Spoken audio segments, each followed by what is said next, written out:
took up to 36 man-hours to assemble the car. At peak production in the 1920s, they got it down to under 20 minutes because of the way they were doing the sub-assemblies. The rear ends came from one section, the front ends, the motors, all these different components came in from the wings and were put together on the chassis. With that being said, I'm going to let the guys get started on it. I'll introduce part of our team. Starting here on my immediate right is Rob Saunders from Long Point. Next to him is my son Reed, and we're from Owen Sound, Ontario. Next to him is Eric Schneider from Kitchener, and his father Kurt Schneider from Kitchener. So we've been together as a team. Well, my father started this team 50 years ago. So this is our 50th year of doing this demonstration. We're getting kind of good at it. We're not we're carrying on. So, all right, guys, where's my timer? You ready, George? Okay, on the car. 1, 2, 3, go. First thing you'll see is the frame going on the front axle there. You'll see the 20 horse power plant being dropped in place. In a day, that would have been dropped in from the second floor. That would have been built on the second floor of the plant, dropped in from overhead. You'll see that it's a very simple 4-cylinder engine. It's a quite a unique engine for its time in the fact that it was the first inline 4 engine that was ever built with a removable cylinder head. This was a novel idea. Prior to this type of engine in the early part of the century, each individual cylinder was cast in what we call the chuck. There wasn't a solid engine block as you know it today. This was the first vehicle to do it this way. The other thing that Mr. Ford did was put the magneto or the ignition system internally by the transmission. The rear end was going in. This would have been probably the second or third operation as it moved down the line. We're doing this today with 4 or 5 people, 4 people today. But in its day in the factory, this would have had about 8 or 9 people working around the chassis as it moved down at a certain speed. Sanders on her way. When they got the cars going, in the first couple of years, they were putting out between 15 and 20,000 vehicles a year, 1911. When they got the moving assembly line going by the middle of 1913, that was doubling and tripling each year. By 1923, Ford was putting 2.2 million vehicles a year. 9,000 vehicles were made in one place. So we're coming off the assembly line about every 30 seconds. That's how quick they were. You'll see the U-joint being hooked up there. Eric is putting on the front wheels. But they got so good at this operation that, as I said, every 30 seconds the vehicle was rolling off the assembly line.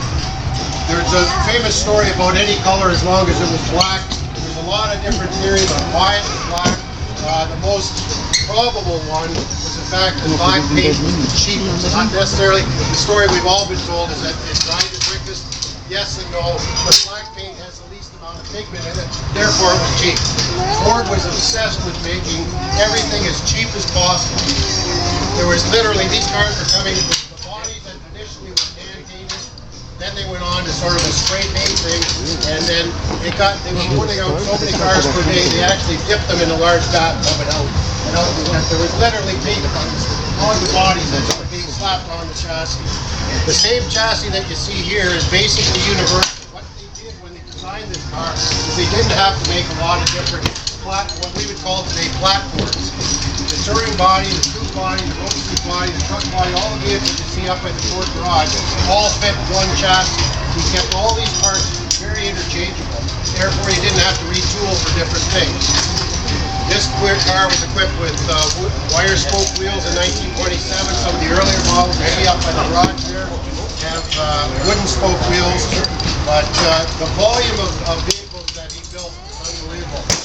By the middle of 1910,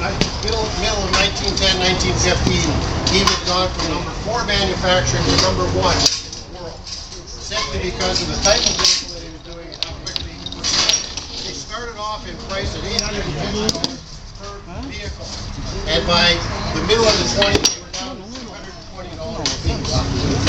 You paid cash at the dealership. There was no credit. Nothing was like that. Whatever. You didn't have to save it until the vehicle did not leave the lot. It was that way. No one could ever get in trouble. You paid cash to the dealer before you took the vehicle home. 3 little pedals on the transmission that are a little different than what we see today. This is the planetary transmission that the Ford team had developed. The pedal on your left is basically the high and low. It's reversed, and the pedal on the right is your brake pedal. You have to appreciate, folks, that most of the people that bought these vehicles, this was the very first automobile that they'd ever bought. So they're literally driving into the dealership with a horse and buggy and leaving with the Model T. They've never driven a car before. So they kept it purposely simple. There's a couple of levers up on the steering column there that look like turn signals and knocks. One is your spark rod that controls the advance of your timer. The other one is your throttle for the carburetor. Very simple car. There's no fuel pump, there's no water pump, there's no electronic ignition. It's very, very simple. Gravity feed from the silver tank, which is your 10-gallon gas tank, that's slightly higher than your carburetor, and it flows through gravity. Mr. Ford purposely kept these vehicles very, very simple so that there weren't a lot of extra things that could go wrong. Gas is connected and Coil box on the front there that hangs off the engine there. There's your 4 individual coils, one for each individual spark plug. Radiator is going on there currently. A lot of these parts were interchangeable right between 1908 and 1927. In 1927, after a goodly long run at 15 million cars, Mr. Edsel Ford had a chat with his dad, and they decided to improve the car and make the Model A. Lots of examples up there. But it was a record of 15 million vehicles that stood for over 50 years. It was only surpassed in the 50s, or into the early 60s, by the Volkswagen.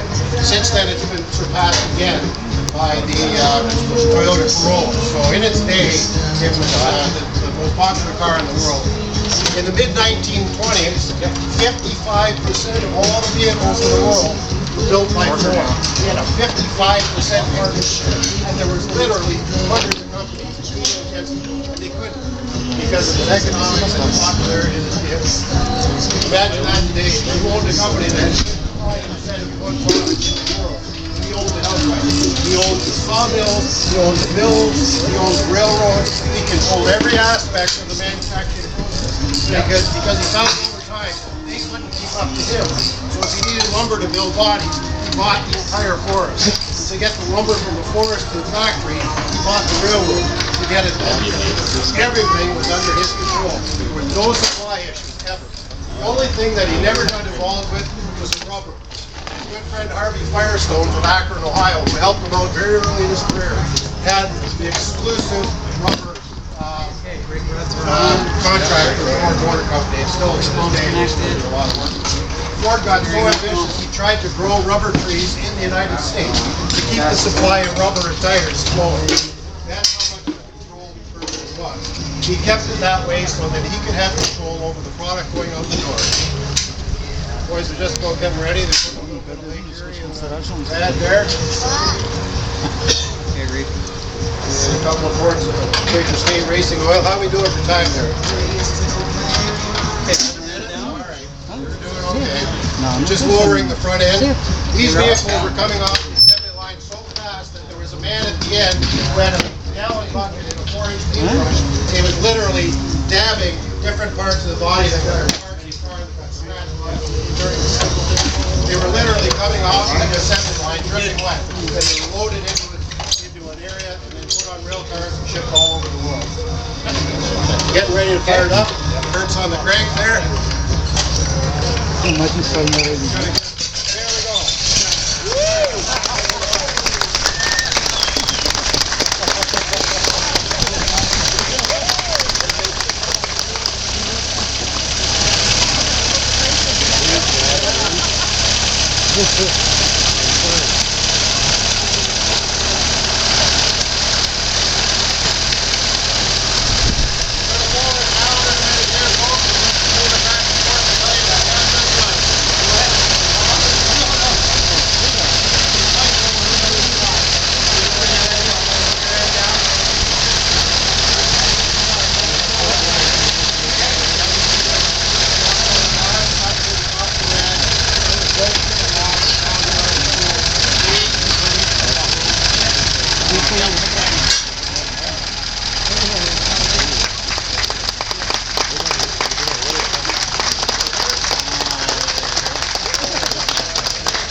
back, come on back, we'll try and meet that record.